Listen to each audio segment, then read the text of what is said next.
Cleaning up as you go is crucial. Hello everybody, welcome back to another video. Today's video is something different. As you can tell by the whole setup, I'm going to be making some desserts, and I thought I would bring you guys along with me.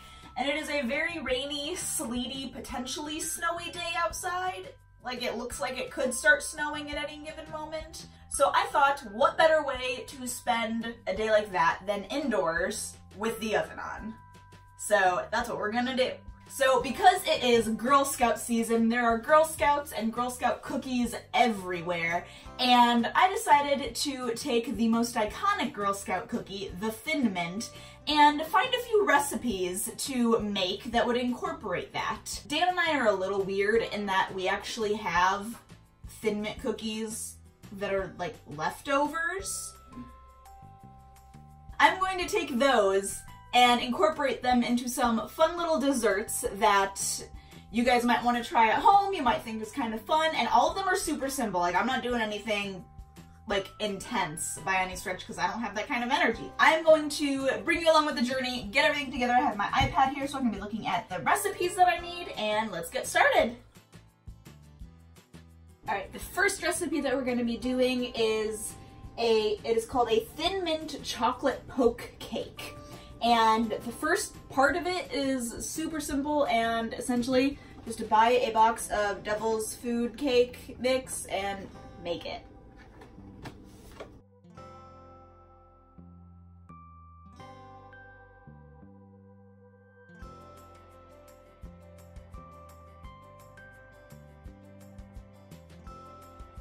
Alright, and this is what we're working with, which I can't, oh well, that almost just went all over. Alright, and you stick this in the oven, let it bake, and while it's baking, I'm actually going to jump on to the next recipe.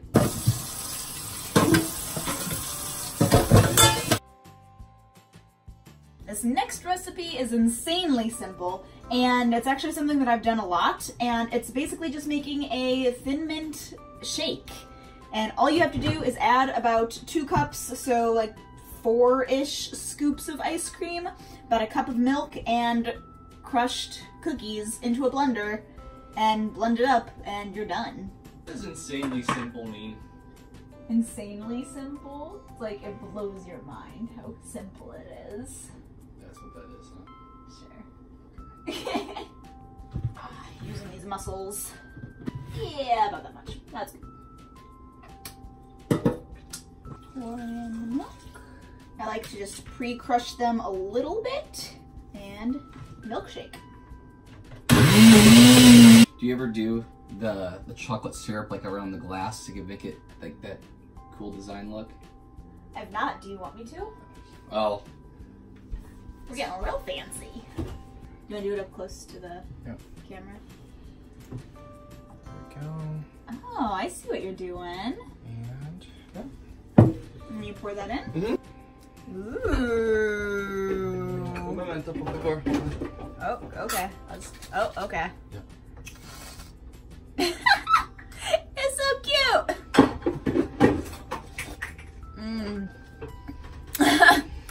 Oh, that's really good too.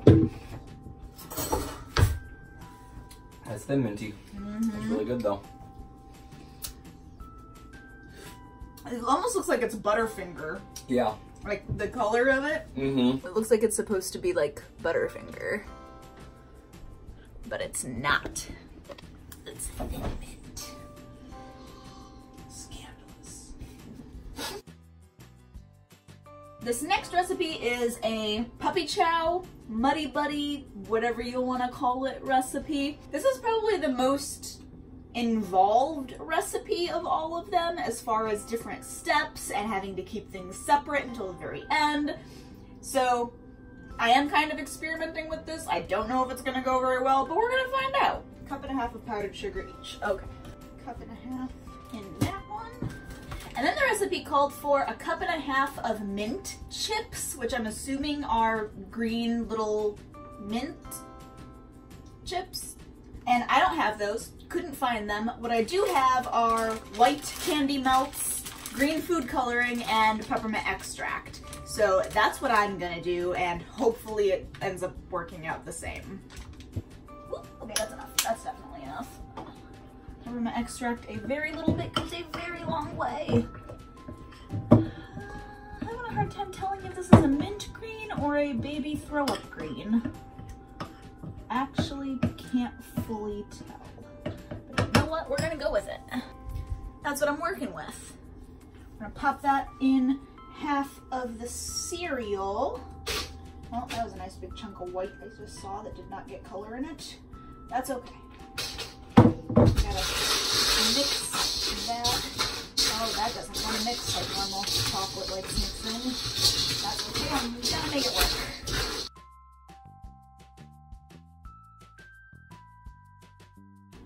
Now, we gotta add our Thin Mint pieces into it. And again, just broken Thin Mints is what it calls for. And it said to use an entire box of Thin Mints for this, but I feel like that is a lot.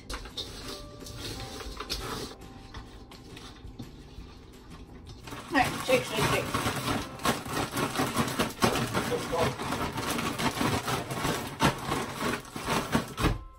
It is once again all entirely white. So now you can't see any of the green food coloring that I put into it. Now we're gonna do the chocolate chips in the same way, essentially. I just don't have to add food coloring and mint extract.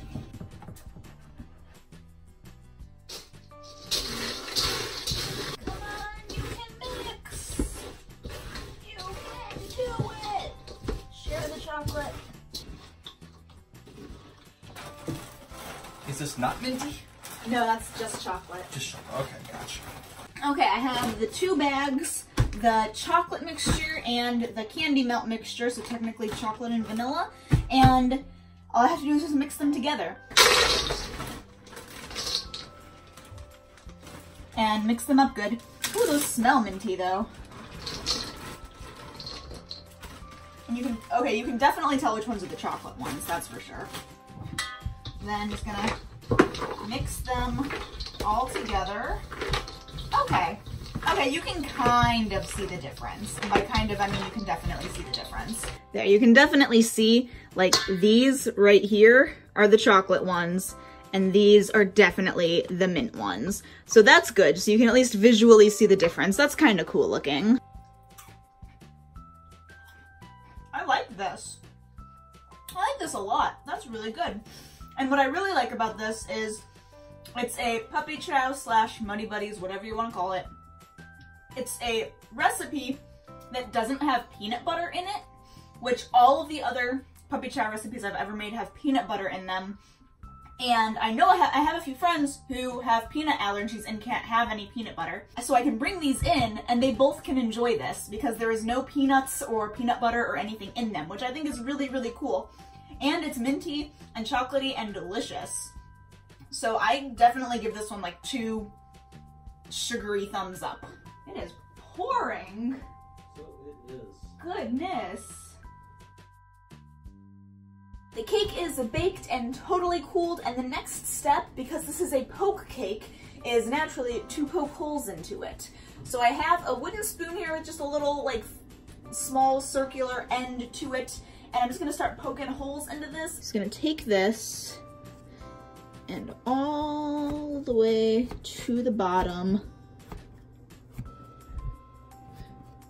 poke holes.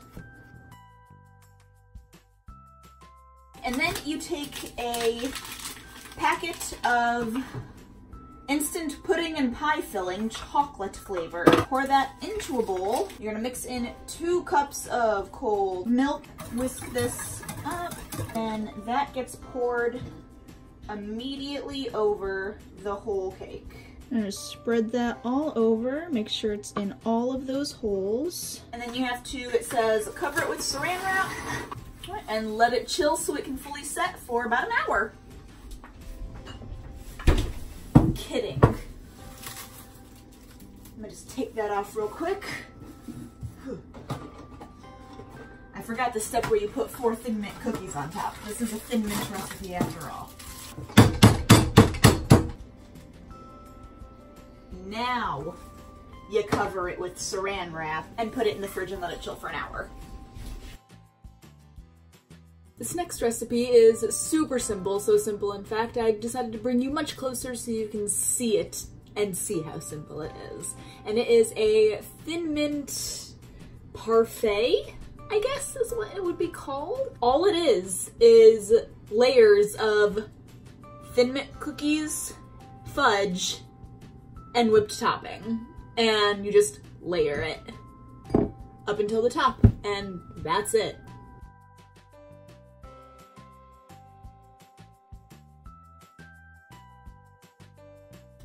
And because I want to go that extra little step to make it super fancy, I have 2 Andes mints I'm going to put in there as well.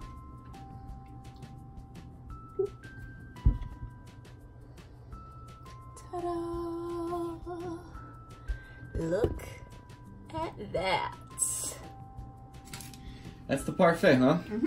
How am I supposed to eat this? Just dig in there so you can get all the layers. You can see all the layers right there. Okay. All right. Dig it. All right. Thanks.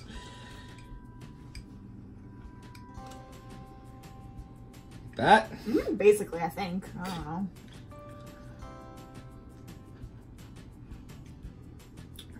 That's pretty good. Mm-hmm. I feel like we really shouldn't be eating this.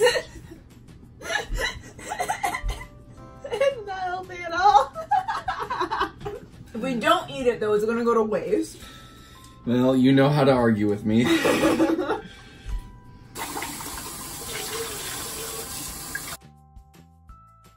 Alright, and we are finishing up this video where we started it with the cake. The cake has been chilling in the fridge for a little over an hour with that pudding mixture that we put on top of it earlier, and now we have to do a whipped topping mixture on the very top to give it that last little extra minty bit of pizzazz, I guess. And so what you do is you mix the whipped topping with a little tiny bit of green food coloring and just a little bit of peppermint extract. And we'll mix that all up, spread that over the top, crush the last few thin mints over top of it, and we will be ready to go.